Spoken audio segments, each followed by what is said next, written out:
আমার আসামিদের বিরুদ্ধে যে জিনিসটা সবচেয়ে বেশি বড় এলিগেশন সেটা হলো আমি নির্দেশদাতা। এই নির্দেশদাতা হিসাবে আমি মনে করি রাষ্ট্রপক্ষটা প্রমাণ করতে পারে নাই। কেন পারে নাই তার পিছনে আমার বক্তব্য হলো এই যে অডিও এবং ভিডিও রেকর্ড দ্বারা তারা বলতে চাচ্ছে যে আমি নির্দেশদাতা। সেই অডিও এবং ভিডিও রেকর্ডগুলিকে শুধু একজন দ্বারা তারা ওনারা পরীক্ষা করেছেন, রাসায়নিক পরীক্ষা। এই ফরেনসিক পরীক্ষাটা যদি আরেকটা প্রতিষ্ঠান দিয়ে ক্রস ম্যাচিং করা হইতো তাহলে আমি এখানে বিশ্বাস্য মনে করতাম। যেহেতু এই অন্য কোনো প্রতিষ্ঠান দ্বারা এটাকে ক্রস ম্যাচিং করা হয় নাই, শুধু একজনের দ্বারা সেটাকে, এবং তারা কে?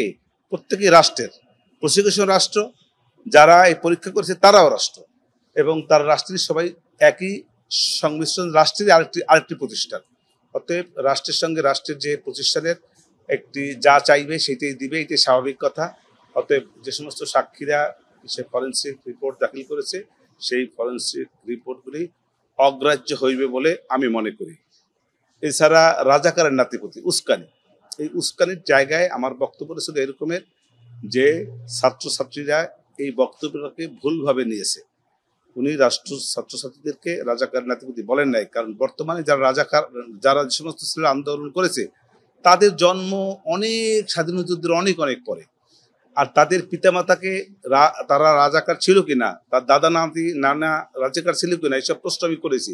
সবাই বলেছে যে আমরা কেউ রাজাকারের নাতিপুতিও না এবং রাজাকারের সন্তানও না।